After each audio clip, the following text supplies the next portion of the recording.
The Hatfields and McCoys. Mere mention of their names stirs up visions of a lawless and unrelenting family feud. It evokes gun-toting vigilantes hell-bent on defending their kinfolk, igniting bitter grudges that would span generations. Yet many people familiar with these surnames may know little about the fated history of these two families and the legends they inspired. Who were the Hatfields and McCoys, and what was the source of this vicious and violent clash between the families? During the most heated years of the feud, each family was ruled by a well-known patriarch. William Anderson Hatfield, known as Devil Anse, had the appearance of a backwoods, rough-hewn mountain dweller.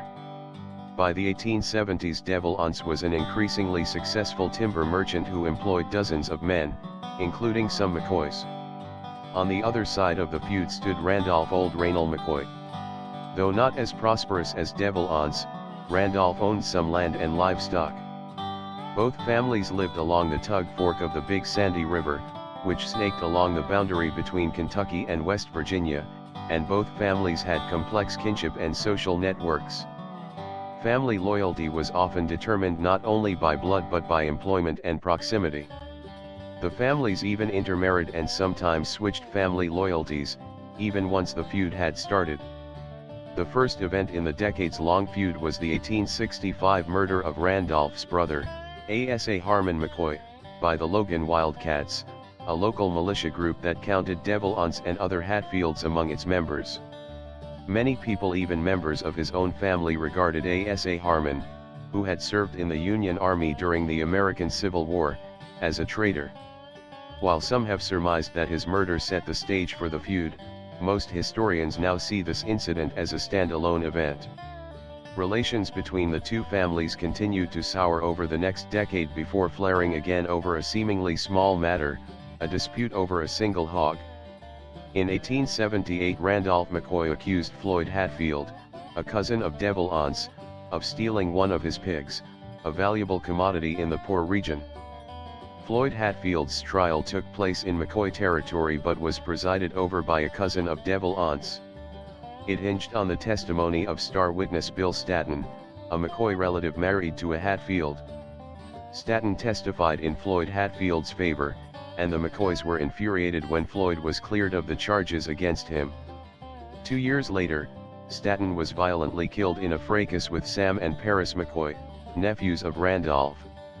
Sam stood trial for the murder but was acquitted for self-defense reasons. Within months of Stanton's murder, a heated affair of a different sort was set ablaze. At a local election day gathering in 1880, Johns Hatfield, the 18-year-old son of Devil Anse, encountered Rosanna McCoy, Randolph's daughter. According to accounts, Johns and Rosanna hit it off, disappearing together for hours. Supposedly fearing retaliation from her family for mingling with the Hatfields, Rosanna stayed at the Hatfield residence for a period of time, drawing the ire of the McCoys. Although they certainly shared a romance, it rapidly became clear that Johns was not about to settle down with Rosanna. Several months later he abandoned the pregnant Rosanna and quickly moved on. In May 1881 he married Nancy McCoy, Rosanna's cousin. According to the romanticized legend, Rosanna was heartbroken by these events and never recovered emotionally. The real turning point in the feud, according to most historical accounts, occurred on another local election day in August 1882. 3 of Randolph McCoy's sons ended up in a violent dispute with 2 brothers of Devil Anse. The fight soon snowballed into chaos as one of the McCoy brothers stabbed Ellison Hatfield multiple times and then shot him in the back. Authorities soon apprehended the McCoys, but the Hatfields interceded, spiriting the men to Hatfield territory. After receiving word that Ellison had died, they bound the McCoys to some pawpaw bushes. Within minutes, they fired more than 50 shots, killing all 3 brothers. Though the Hatfields might have felt their revenge was warranted, the law felt otherwise, quickly returning indictments against 20 men, including Devil Anse and his sons. Despite the charges, the Hatfields eluded arrest, leaving the McCoys boiling with anger about the murders and outraged that the Hatfields walked free. Their cause was taken up by Perry Klein, an attorney who was married to Martha McCoy, the widow of Randolph's brother Asa Harmon. Years earlier Klein had lost a lawsuit against Devil Aunts over the deed for thousands of acres of land, and many historians believe this left him looking for his own form of revenge. Using his political connections, Klein had the charges against the Hatfields reinstated. He announced rewards for the arrest of the Hatfields, including Devil Aunts. With the pressure cooker gathering steam, the media started to report on the feud in 1887. In their accounts, the Hatfields were often portrayed as violent backwoods hillbillies who roamed the mountains stirring up violence. The sensationalist coverage planted the seed for the rivalry to become cemented in the American imagination. What had been a local story was becoming a national legend. The Hatfields may or may not have been paying attention to these stories, but they were certainly paying attention to the bounty on their heads. In an effort to end the commotion once and for all, a group of the Hatfields and their supporters hatched a plan to attack Randolph McCoy and his family. Led by Devil Aunts' son Cap and ally Jim Vance, a group of Hatfield men ambushed the McCoys' home on New Year's Day in 1888. Randolph fled, escaping into the woods. His son Calvin and daughter Alifair were killed in the crossfire. His wife Sarah was left badly beaten by the Hatfields, suffering a crushed skull. A few days after what became known as the New Year's Massacre, bounty hunter Frank Phillips chased down Jim Vance and Cap Hatfield, killing Vance.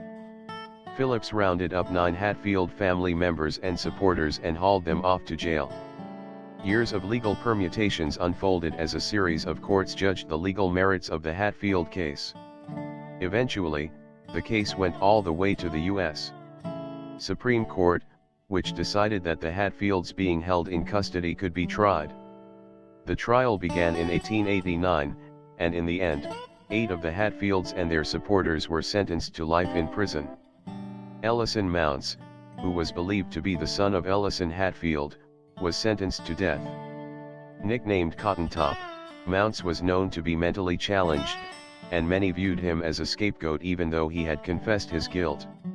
Although public executions were against the law in Kentucky, thousands of spectators gathered to witness the hanging of Ellison Mounts on February 18, 1890.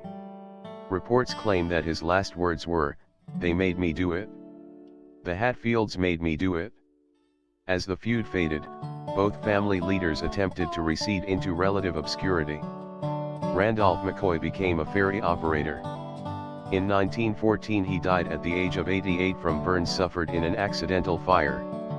By all accounts, he continued to be haunted by the deaths of his children. Devil Aunts Hatfield, who had long proclaimed his skepticism about religion, was born again later in life when he was baptized for the first time at age 73. Although the conflict subsided generations ago, the names Hatfield and McCoy continue to loom large in the American imagination. The Hatfield and McCoy feud ended in 1891. William Anderson Devil Aunts Hatfield died on Thursday, January 6, 1921 in Stirrup, Logan County, West Virginia at the age of 81 of pneumonia at his home along Island Creek. He is buried in the Hatfield Family Cemetery along West Virginia Route 44 in southern Logan County. His grave is topped by a life-sized statue of himself made of Italian marble.